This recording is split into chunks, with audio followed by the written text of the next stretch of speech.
I mean, it didn't start that way. You know, for the longest time, it was just a disposable thing. And then these things became repairable, and parts became available. And I think that's actually the real key. And then that whole industry has changed incredibly. So first you go back to this idea of you have a high value asset. Then you go, and so think about how it's consolidated. There was a repair company around like everywhere. Everybody was in cell phone repair. You know, there's some famous people in the wireless industry that, you know, made a lot of money doing that. But then as things consolidated, what really happened was the repair went back to the OEMs. So now most wireless carriers, they kind of prefer to have their repair done by the OEM itself.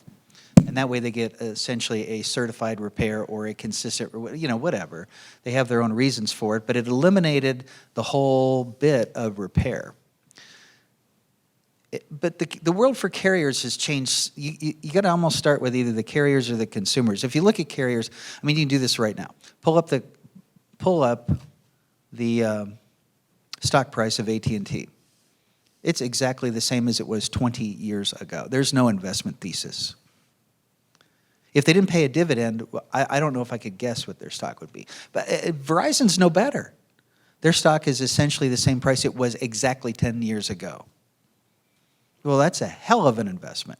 So you get it, but you do get a dividend, and that's what supports it. It's about 5-6% dividend yield. But the problem with dividend is you're going to pay, full taxes on it versus capital gains. So it's not really a good thing to do. I mean, these guys are on massive CapEx challenges, and so they want that's the only thing they do is build networks. There are two things. They're a construction company, and they're an IT firm that creates a billing system. Those are their two products, what's called an Erlang and a bill. That's what a wireless carrier really does. I mean, God bless them. I mean, it works, and our life is built on all this stuff. It's incredible technology, but essentially that's the business they're in.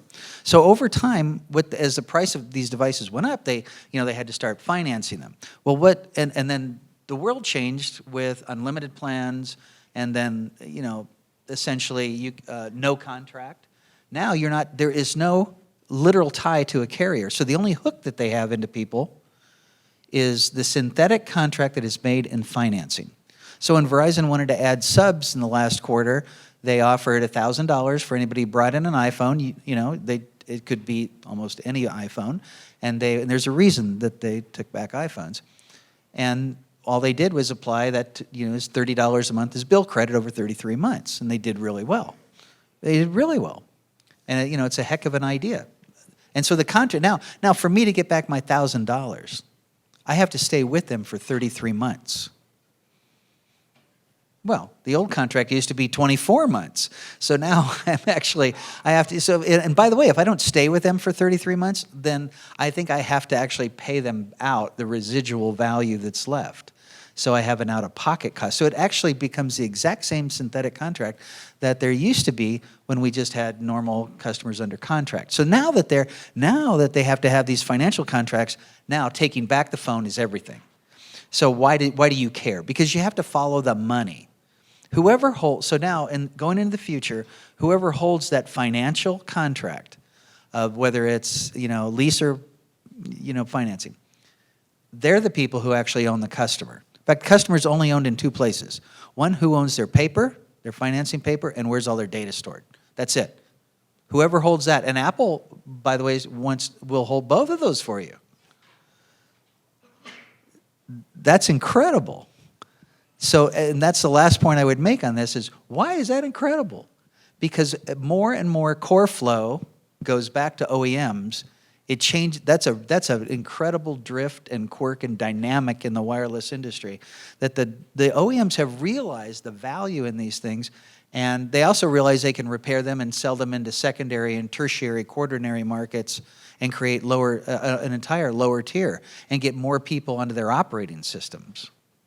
And then hopefully those people over time will move up. But they'll also make services on them, or make money off of the services of the store, the web browser, the email, all that other stuff. So if you really pay attention to what the OEMs are trying to do, they will finance, they will do all the take back, and what this does is it shifts the core flow away from the carriers over time and more towards the OEMs. And the OEMs then will use these phones, they will do repair, and then they will remarket these phones in various ways, some in the country they were originated in, and I suspect that a lot of them will be what goes into other countries. So how does that affect a lot of us? Well, actually, it's not all bad news. It means that if you can lay your hands on phones, the value is going to be maintained at a higher point, because these OEMs will always, and have generally, some of them worse than others, some of them had a long history of overproducing supply, but some have amazing ability to underproduce against supply, constrain demand, and that holds all the prices higher. Well, so if you have a device with a long life, it's globally fungible for cash, it's used anywhere, and and now people are going to make sure that happens. Well, you got a hell of a marketplace. That's the kind of thing that I think we need to pay attention to. Is not, the wireless industry has come from, all these weird things that made us look at stuff, but where it's really going to is what matters. Who is going to, so follow the money, follow where the core flow goes, and understand that generally speaking, the best value phones will always hold their value. On erosion curves, I think we all know this, the erosion curves in the last couple of years are nothing like they were 3-4 years ago. Nothing. So that tells you, behind that tells you, the proof points in a lot of what I'm saying on that. Craig, you stand at the intersection of these OEMs wanting their devices back and other companies wanting to resell them. Talk about that. Yeah, so certainly the demand for the assets is out there. The mobile device market is somewhat unique. We play in both spaces. And in the IT asset business, largely when we're working in the IT space, we're working with users. In the mobility space, you're working with carriers, you're working with the OEMs, you're working with the consumers, you're working with enterprises. It's a much more broader paradigm to be involved in that industry. I think it's more difficult in some ways. I'm sure everybody in the room wants to hear that. It's a lot harder to be a mobile company than an ITAD company. Make us feel good. I was just at an ITAD conference last week, and I said it's harder to be ITAD than mobile, but got to play to your audience. But in this end of the industry, repair is absolutely essential, right? We break these devices all the time. And if you're going to be participating in this industry, you're going to be in the repair business. If you look at the data security piece, certainly there's good tools out there from a data security standpoint, but validation can be a lot harder because, one great thing about the ITAD space is we essentially get rid of the data. In the mobility space, you are leaving tons and tons of data on a device, and therefore you don't validate that there's no data, that there's some given string of characters that I wrote, but you're validating that there's no consumer data or no introduced data in my process or so forth. So it's a much more nuanced industry. I would say that it is harder. I would say that the dynamics of playing with the different players in the industry between the OEMs, the carriers, the consumers, the enterprise users, all require some special skills, which makes it challenging. And I would add that one of the points of entry for working in this industry is usually from the major carriers, at least, some sort of certification in the recycling and refurbishing area before they can even be considered to participate in an auction to acquire these devices. Craig, let's stay with you for a sec. How important is the quality management system component of these certifications to your operations and just generally to track materials and track returns and things like that? I think quality management, there's a lot of layers to how important quality management in this industry. We talked about data security already, and the volumes, we used to hear in the quality space that I'm a Six Sigma company. Well, Six Sigma means you have 3 failures every 1 million devices. There's plenty of people in this industry that process 1 million devices in a year. So if my data security is Six Sigma, that means I have 3 data escapes a year. Now, if you tell your clients you're Six Sigma, they're like, oh, that's awesome. If you tell them you have 3 data escapes a year, they're going to find another vendor, right? Right. Well, how do you prevent 3 data escapes out of 1 million? That's all about quality. It's all about the systems that you have in place to, prevent those types of data escapes. If you look at test and repair and legitimate test and repair, if we are going to get these products back into consumers' hands, the quality of the device is what makes the difference, right? If you are in the direct-to-consumer space, you know that what kills you in the direct-to-consumer space, not demand, there's tons of demand. What kills you is quality. If your return rate goes from 4% to 10%, you better find something else to do. And that's all about quality. And, I think the standards have done a good job of creating a framework by which we can say, okay, at least from a base level, this is a good quality organization that is looking to manage these things. It has to have a quality management system to achieve these goals. Bardia, you're out there. What do you see as problems to these things that Craig just mentioned? Are you seeing any consistent patterns of facilities having problems, or are people doing generally the right thing? Actually, when I go for the audit, based on the auditing is based on sampling. We don't have that much time to go very detailed and check everything. But we usually, as Greg mentioned, we took our samples mostly based on their RMA, their return. And those are kind of red flag. So if they sell online on the online platforms, or if they have B2B, we just check the customer feedback and see how they do it properly. So I can see in the industry when I go for the audit, both companies, they're really dedicated and they want to do everything right. And on the other hand, companies they prepared everything on the documentation and they don't do anything properly on the floor.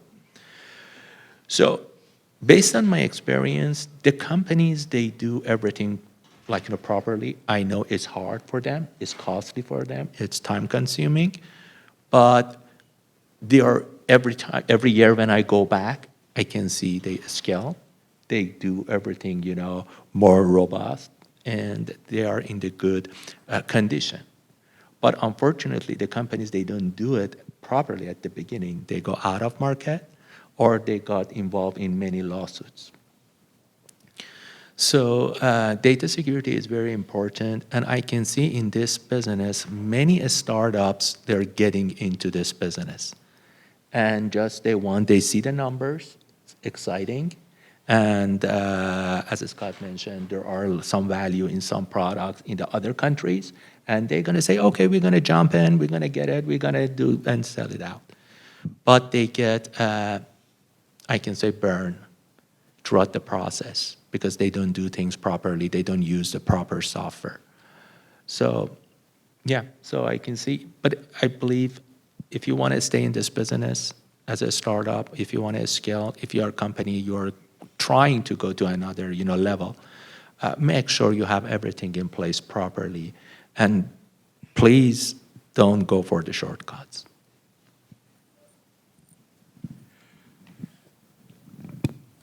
We're going to go into the future in just a minute, but on a practical level, Craig, you are certified to this standard. Would you have any advice to anybody out here on how they might use that certification, either for internal improvement or for external marketing? Yeah, certainly. One thing I want to mention for those of you that are looking to make the transition to R2V3 that are R2 companies, one of the beauties of the new standard is the way the appendices are structured. It gives you an opportunity to get audited to your scope. If all you do is brokering, there is an appendice about brokering, and much of what's in the standard doesn't apply to you. You shouldn't have to have an auditor checking things that are of no use to your company. If you don't do test and repair, there is no need to get audited to all that involves. And one of the huge improvements in V3 is it allows you to tailor your certification to your business at a much better level. The standard's harder in some ways. I'm sorry to say that in front of a Siri person, but it is a lot harder. But it is. I'll add that Craig's on the board of directors, so, you know, I'm sorry. Yeah, blame him. Siri's great. I didn't say anything bad. It's the best. It is, but there's a reason for that, right? I mean, the standard sets the bar for where we all should be. Some of us, hope to way exceed that bar, but to do things right in this industry and for our clients and our customers to know that we're doing things right, they are relying on that standard to check that box. Even massive enterprises we work with don't send auditors to audit. They've never even been in my facility. I beg them to come see what we do. It's really hard. I'm like, no, you check the box. You're certified. You're good to go. Well, if that certification doesn't really check a box, that we're really in danger of things happening in the industry that give the entire industry a bad name. And the certification does a lot to accomplish that. And I think if you're going to meet this higher standard, you're going to hear this from your clients. If they start to understand the additional requirements that are in the version 3 standard and the extra protection it gives their company, or if it's an enterprise, or their consumers, if you're working with a carrier, I think you're going to see really value in that. And it is a harder standard. There's going to be companies that choose not to get V3 certified because it's going to cost money. It's going to be difficult to comply. You're going to have to make changes maybe to your system to be in compliance with the standard. But again, I was there at day one R2 when the EPA, got us all together and say, we really need some best practices, and those best practices became the standard. So at least we can set a bar to say, how do we do it right for people that, don't really understand. I can tell you somebody sitting, in their home has absolutely no idea what you do with their phone. Somebody sitting in a massive financial institution that uses us to process their assets have absolutely no idea the complexity of that. But they rely on it to be done right for lots of various reasons, and the standards help us accomplish that. And I would add that the standard itself is written by a group called the Technical Advisory Committee, which is about 30 people comprised of three different groups, OEMs and the representatives, and governmental entities and consultants and other people, and representatives of the facilities themselves that are about to be audited. And they collectively reach consensus on what's necessary to skate where the puck is going to be and try to stay ahead of the technological and business developments throughout the industry when creating the standard in each new version. And it's designed to be achievable but not easy. And if it would be easy, it wouldn't have the stamp of quality and excellence that is given to those companies who do become certified to it. So, you can pat the tack on the back. It's not easy. No. You guys, if that was your intention, you did a great job. I'm just yeah, before joining Siri, I was part of that tag, and it was horrible. Yeah, anyway. The industry itself is, as Scott mentioned, changing and expanding a lot out of just cell phones into wearables and IoT and all those other technologies that are in our future, in a connected future, and consumers are caught between being tempted by the latest technology and being held to their contracts with that technology. Do I trade this in, and do I lose that last 10 months of the $30 a month? And meanwhile, the companies themselves are deciding where to build out their 5G and then 6G networks and have billions of dollars of expenditures in order to attract those people who might like it. So it is the refurbishing and recycling industry stands at the end of that process, but is involved in the middle of it as well, in the idea of a circular economy and putting devices back into the stream where possible and where needed around the world to address, for instance, ESG concerns where it could be that the digital divide is being closed somewhat by people who cannot afford or don't have access to the latest device. But as Scott said, the next latest is pretty darn good these days when we can do HD video broadcasting with a device that's now 5 years old. So I want to take just a minute before we go to the future of this and take some questions. Craig, there's a recent development. Part of the R2 requirements and for any standard is being aware of legal concerns, and there is a fairly recent development that may affect recyclers and refurbishers that just happened with the vote taken yesterday or the day before. June 14th through the 20th when they meet. The actual vote takes place next month, but the proposal is now public. Yeah. So I was asked to bring this up at the conference at some point. This is as good a point as any. If you have more questions about this, let's save that. Just catch me afterwards because it's a very nuanced subject, and I am no expert. But and also thank the Israel Electronics Division. I'm just regurgitating. We've had 3 or 4 meetings on this. If you're not aware, but most international trade is controlled by something called the Basel Convention. It's a group of 232 countries that get together and set international trade requirements. They will be meeting June 14th to the 20th, and there is a proposal in front of them that until a few weeks ago I thought wasn't going to get approved. It now seems almost certain to get approved by what we're hearing, called the Swiss-Ghana proposal. And what the Swiss-Ghana proposal does is it takes electronics that are being traded as reusable but needing repair, which historically have been considered non-waste. The only thing that's been considered waste was things that were going for scrap. It takes electronics that are considered reusable but needing repair and moves them into a waste category. What that means is to trade those electronics, you will need what's called prior informed consent. So if you send a shipment from Canada to Malaysia to be repaired, the Malaysian government will have to see a prior informed consent that that's legal trade. That's what it means for the rest of the world, that we are here in the good old US of A. And the good old US of A is one of about 6 countries that are not a party to the convention. And what that means is Basel is very specific that it is illegal for a party to the convention to trade waste with a non-party. And we are a non-party to that convention. What that means, what we think that's going to mean, that come around June 20th, your ability to ship a device to be repaired in Malaysia out of the US will not exist, because that will be illegal trade, and you will not be able to ship devices. You know, there's been requirements about electronics shipping before, but I can tell you, Basel takes it to a whole new level. It is a much more organized structure for compliance with international trade that countries tend to really respect. Our hopes is this will not happen, but we've heard from very strong authorities, including Beveridge and Diamond, who follow this, and ITI, ISRI, that it is going to probably pass. Immediately, the only country that we'll be able to trade with will be Canada, because we have a bilateral with Canada and the U.S.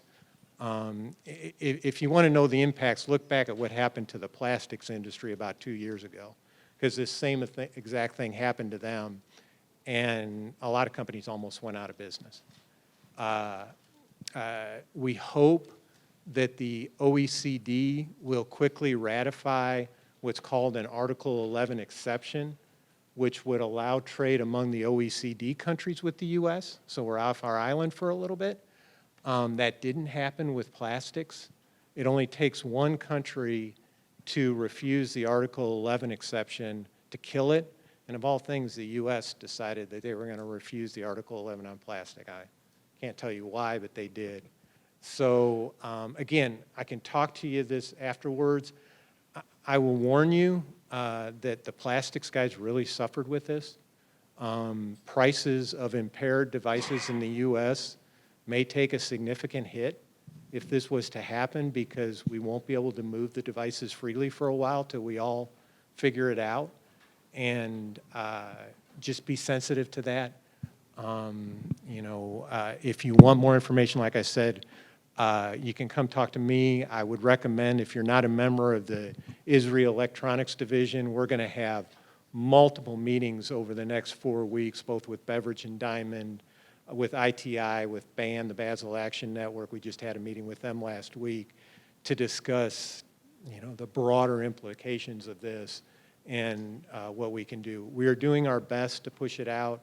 We have several representatives going from the U.S. to the convention to try to lobby against this happening, but those representatives are all saying there's not much they think they can do, that this has so much momentum that it's going to happen. So, like I say, if you want to talk about it more, just come up afterwards. I'm no expert.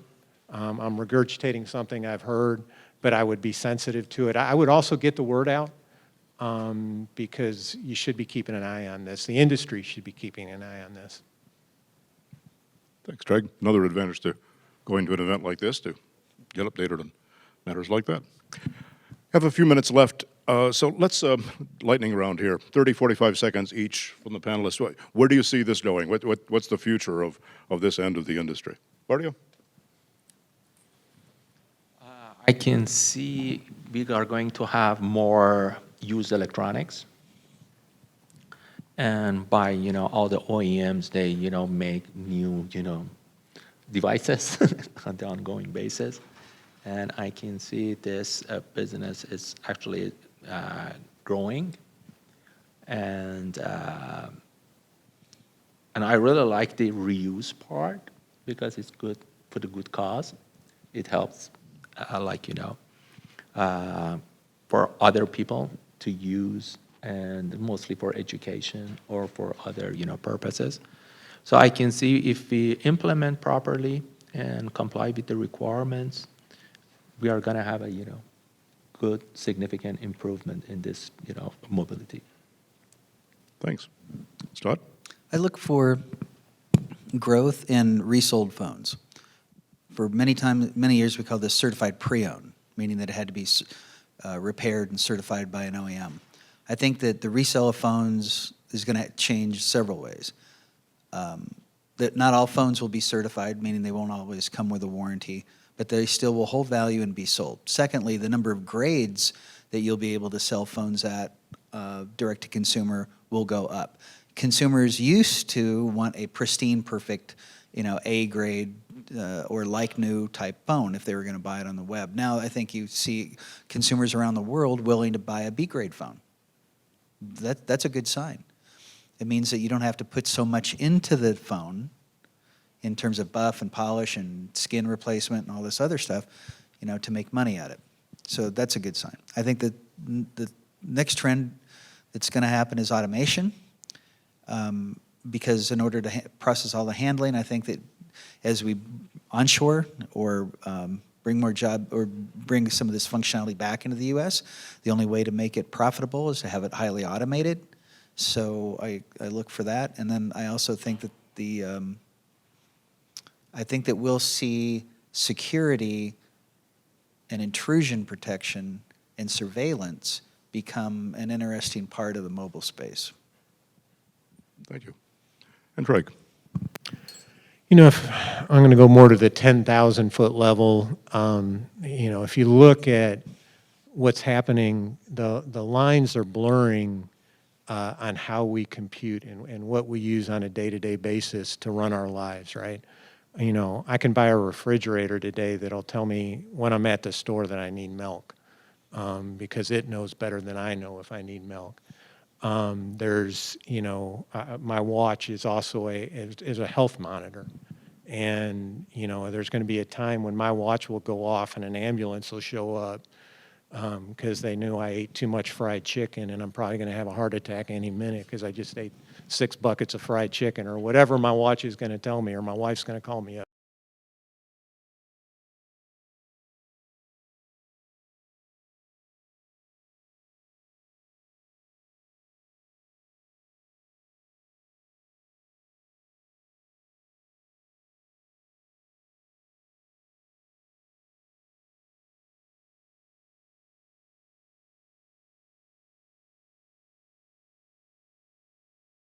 car. They don't talk about how fast it is, what it can do. They talk about the infotainment. They talk about that it can order your latte every time you pass a Starbucks. It's all about how this is a computing device. It makes calls, it checks your email, does all these things. And, you know, as an industry, those are going to present opportunities for us, niche opportunities to expand what we can do. And those are important things. You know, if we look at the environmental implications of this industry, the thing that could hurt the expansion and growth of this industry is limited resources. You know, the lithium-ion battery industry and its absolute dependence on certain areas of the world for mining is a real potential problem for that industry. But we're all carrying around a device that has, you know, that right there, you know. And it's our industry.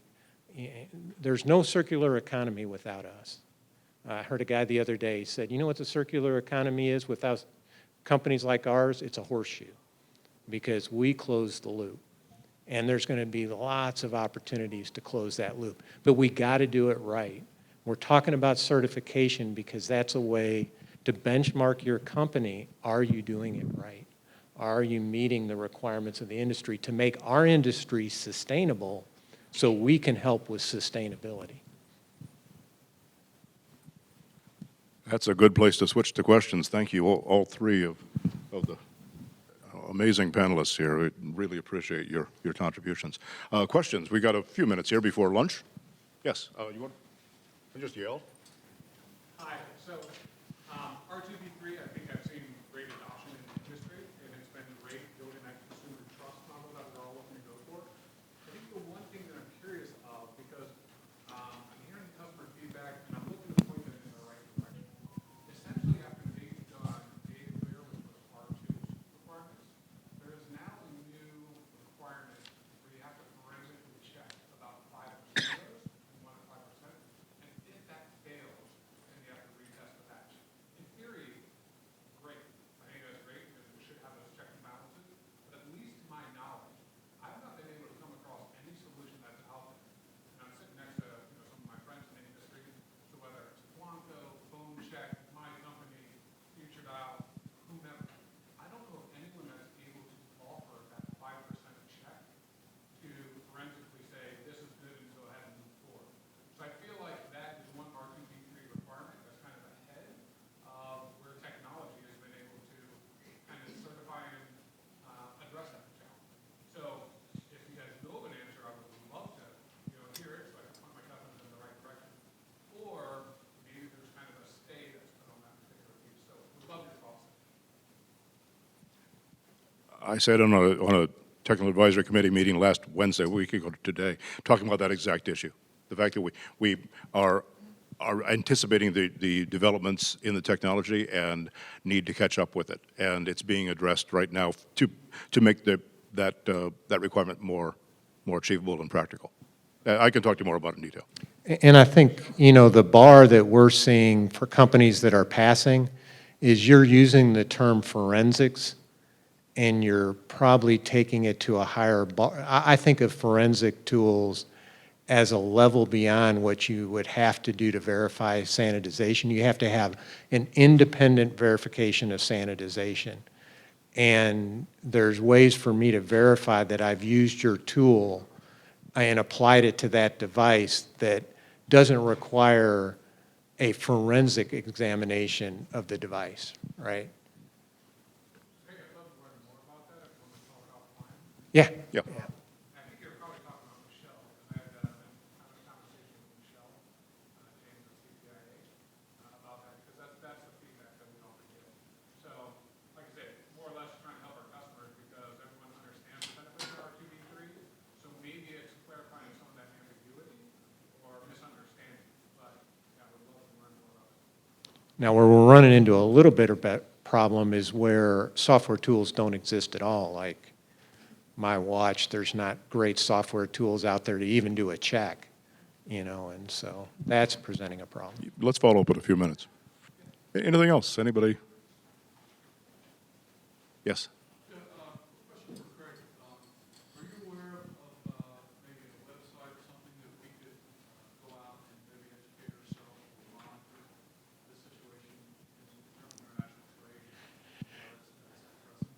Yeah, if you go to Beverage and Diamond's site, they have a really good summary of the law, the Swiss Ghana proposal. There's, gosh, I could go into the muck here. There's another proposal out there that could even be worse for all of us that hopefully will not pass, called the R20 proposal. That proposal is explained there as well. It's hard to get real-time view into what's happening actually at the convention. They don't live stream the convention or have a play-by-play announcer saying, wow, Canada decided they're going to oppose, we're in great shape, you know. But I would be happy to help get you involved. We do have, the Israel Electronics Division does have a trade representative from Israel that will sit in, and he will be giving us play-by-play, as it may be. Again, I wish I could tell you, when I was at the ITAC conference, this came up, and everybody said, you're like the Grim Reaper, and I'm like, I just don't know. I saw what happened to the plastics industry, and it was devastating. I don't know that, you know, this will be as bad because you still consider reusable electronics as, under the technical guidelines of the convention, as tradable as a non-waste, but how stringent they will look at what is needing repair versus what is direct, because that specifically says it has to be going for direct reuse. And so, and what the R20 proposal would do is clarify that it can't be direct reuse if there's a value-added step beyond where the trade occurs. So if you send it to somebody to be buff and polished, they are the one that is the final step, and everything before that is considered waste, which means that anywhere it moves prior to that is considered waste. So we're very concerned, we will know a lot more. Let's all root for Canada, because if they would just change their mind and decide to oppose, as well as Japan and Australia, might be able to kick the can down the road on this a little bit, but we'll see. Don't want to break the cardinal rule of not keeping people from their lunch. So we'll be around here for a few more minutes if you wish to talk about anything else, but thanks to the panel and thank you for attending.